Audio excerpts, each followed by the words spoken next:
4월 1일 금요일 최후 승리를 얻기까지 사순절 가정예배에 함께 하시는 여러분을 주님의 이름으로 환영합니다. 우리 먼저 옆 사람과 평화의 인사를 나누겠습니다. 주님의 평안을 빕니다. 인사하겠습니다. 주님의 평안을 빕니다. 주님의 평안을 빕니다. 우리 다시 한번 인사하실까요? 오늘도 승리하셨습니다. 인사하겠습니다. 오늘도 승리하셨습니다. 오늘도 승리하셨습니다.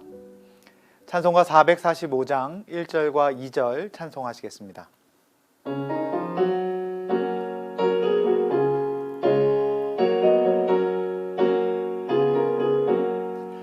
대산을 넘어 험곡에 가도 빛 가운데로 걸어가면 주께서 항상 지키시기로 약속한 말씀 변치 않네. 하늘의 영광 하늘의 영광 나의 맘속에 차고도 넘쳐 할렐루야를 힘차게 불러 영원히 주를 찬양하리. 캄캄한 밤에 다닐지라도 주께서 나의 길 되시고 나에게 밝은 빛이 되시니 길 잃어버릴 염려 없네. 하늘의 영광 하늘의 영광 나의 맘속에 차고도 넘쳐 할렐루야를 힘차게 불러 영원히 주를 찬양하리. 아멘. 오늘 가정에서 읽을 성경 말씀은 마태복음 13장 18절에서 30절입니다. 우리 본문 중에서 주제 말씀인 마태복음 13장 23절의 말씀을 함께 읽어보겠습니다. 좋은 땅에 뿌려졌다는 것은 말씀을 듣고 깨닫는 자니 결실하여 어떤 것은 100배, 어떤 것은 60배, 어떤 것은 30배가 되느니라 하시더라. 아멘. 여러분, 세상에서 가장 풀기 어려운 문제는 무엇일까요? 수능 시험? 아니면 공무원 시험? 아니면 전공의 시험이요? 또는 임용고시가 될 수도 있습니다. 정말 다양한 시험을 가장 풀기 어려운 시험이라 여길 수 있을 것 같습니다. 그러나 정말 세상에서 가장 풀기 어려운 시험이 있다면 다른 어떤 시험이 아니라 오늘 그리고 지금 내가 풀어야 하는 시험입니다. 오늘 본문의 제자들도 지금 풀어야 할 시험 하나를 만나고 있습니다. 그것은 예수님의 비유의 말씀입니다. 너무나 아리송하고 이해가 되지 않아서 제자 한 사람이 찾아와 묻습니다. 그 비유의 뜻이 무엇인지, 그리고 그 문제의 정답이 있긴 한 건지 묻고 있는 것입니다. 왜 주님께 묻고 있을까요? 왜냐하면 그 문제를 출제하신 출제자가 바로 우리 주님이시기 때문입니다. 그 말씀의 깊은 뜻과 의미는 오직 주님이 아시기 때문인 것이죠. 그래서 오늘 주님께서 본문 13장 18절에 그 답안을 말씀하기 시작하십니다. 그런즉 씨 뿌리는 비유를 들으라. 주님께서는 씨 뿌리는 비유를 이제 들으라 라고 말씀하시면서 이해할 수 없었던 이 어려운 비유를 직접 해석하여 주십니다.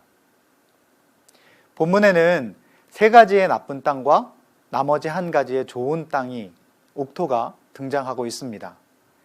씨앗은 하나님의 말씀이고 그 씨앗은 동일하게 네 종류의 땅에 떨어지게 되는데 그중 마지막에 소개하는 좋은 땅 옥토에는 그 씨앗이 떨어져서 30배, 60배, 100배의 결실을 맺는 땅이 되었다라고 기록하고 있습니다.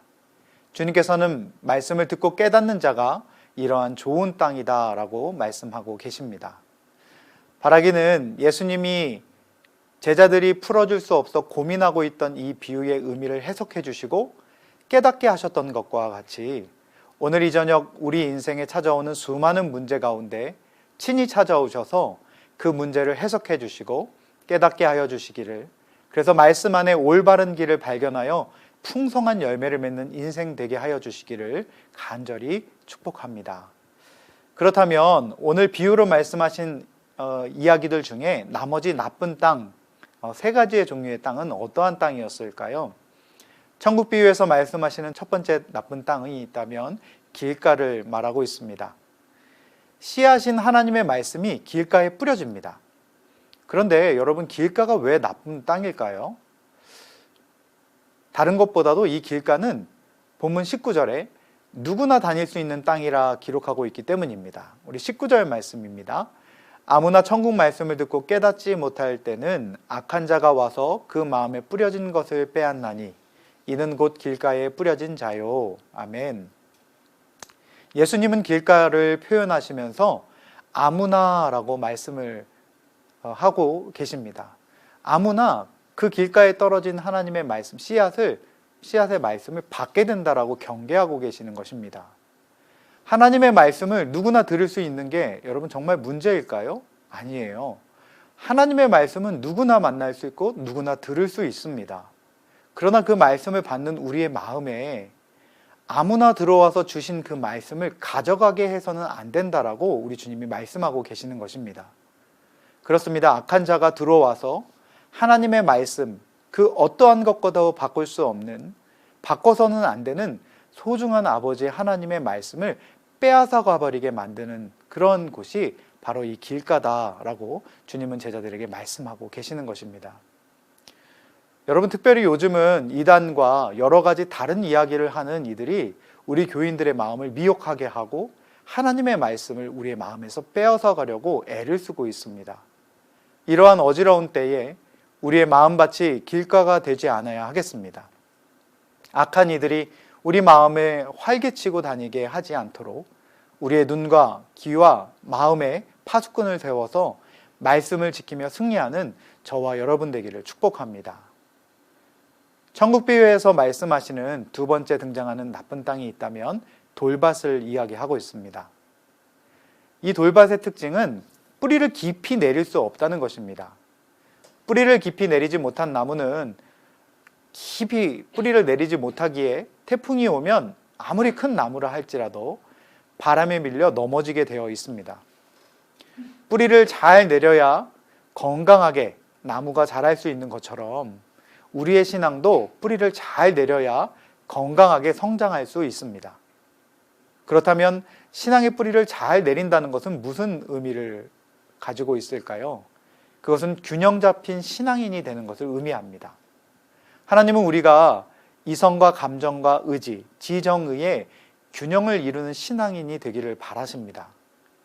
교인들 중에는 자기 신앙을 감정에 의존하는 사람들이 있습니다. 여러분, 그러나 감정은 변하기 쉽습니다. 환난과 박해 앞에서 무너지기가 쉬운 것이지요.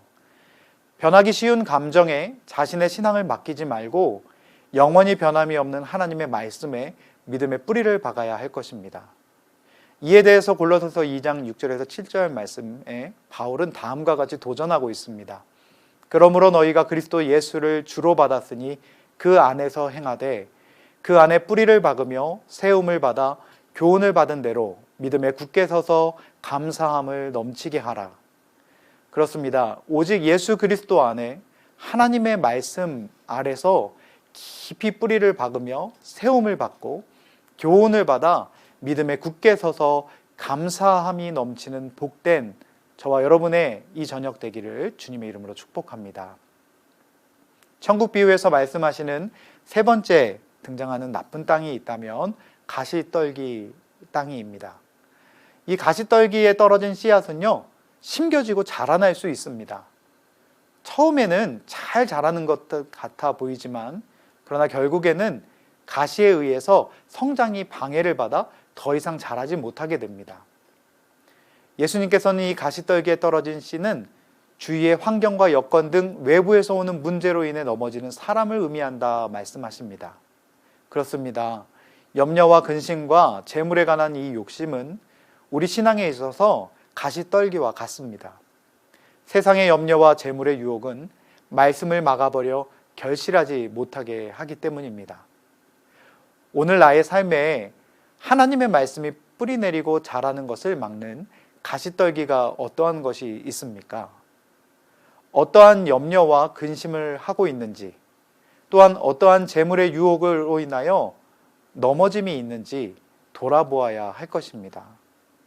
말씀 앞에서 나를 성장하지 못하게 하는 가시떨기가 무엇인지를 스스로 점검하고 돌아보는 이 저녁 되기를 바랍니다. 그렇다면 우리가 되어야 할 땅은 무엇일까요? 좋은 땅, 옥토인 것이지요. 좋은 땅은 악한 자가 하나님의 말씀을 미혹하게 방치하는 땅이 아닙니다. 또 돌이 많아 말씀이 깊이 뿌리 내리지 못하게 하는 땅도 아닙니다. 또한 세상의 걱정과 근심에 재물의 유혹이 가득하여 하나님보다 더 사랑하는 것이 가득한 그러한 땅도 아닙니다. 좋은 땅은 하나님 말씀을 받기 쉽고 말씀을 받으면 그대로 자라 열매를 맺는 땅입니다. 이 좋은 땅은 그 밭 주인에게 밭이 기경되어지도록 온전히 삶을 맡기는 땅을 또한 이야기하고 있습니다. 그렇습니다. 사랑하는 동안의 성도 여러분, 우리는 우리의 마음밭의 주인이신 우리 하나님께 우리 마음을 정직하게 내어드리고 맡기도록, 그래서 그분께서 우리의 마음밭을 기경하여 주시도록 맡기는 삶을 살아야 합니다.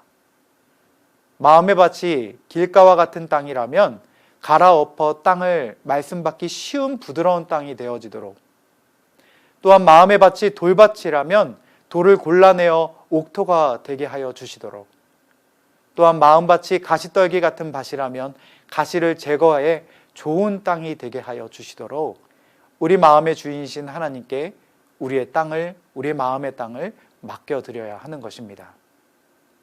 오늘 나의 연약한 마음의 밭을 하나님께 맡겨드리십시다. 하나님이 오셔서 나의 길가 같은 딱딱해버린 마음을 기경하여 주시도록, 하나님이 오셔서 나의 울퉁불퉁하게 심겨져 있는 불순종들이, 그러한 돌들이 골라지고 말씀이 받기 쉬운 땅이 되어지게 하시도록, 또 하나님이 이 땅에 오셔서 세상 염려와 재물의 유혹에서 건져주시고 옥토가 되게 하여 주시도록 간절히 간구하며 하나님께 맡겨드리는 저와 여러분의 복된 이 저녁 되기를 주님의 이름으로 축복합니다. 그래서 이 시간 우리가 두 가지를 가지고 함께 기도하기를 원합니다. 첫 번째는 우리 마음밭의 농부이신 하나님께 자신의 마음을 온전히 맡겨드리게 하시고 좋은 땅이 되어 풍성한 열매를 맺는 삶이 되어지도록 기도하십시다. 두 번째는 우리 다음 세대의 마음을 어지럽히고 하나님의 말씀을 빼앗아 가려는 악한 자들에게서 우리 다음 세대들, 우리 자녀들을 보호하여 주시고 거룩한 열매를 맺어낼 수 있도록 우리 나눈 기도 제목을 가지고 함께 기도하겠습니다.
주기도문으로 사순절 가정예배를 마치겠습니다. 하늘에 계신 우리 아버지, 아버지의 이름을 거룩하게 하시며 아버지의 나라가 오게 하시며 아버지의 뜻이 하늘에서와 같이 땅에서도 이루어지게 하소서. 오늘 우리에게 일용할 양식을 주시고 우리가 우리에게 잘못한 사람을 용서하여 준 것 같이 우리 죄를 용서하여 주시고 우리를 시험에 빠지지 않게 하시고 악에서 구하소서. 나라와 권능과 영광이 영원히 아버지의 것입니다. 아멘.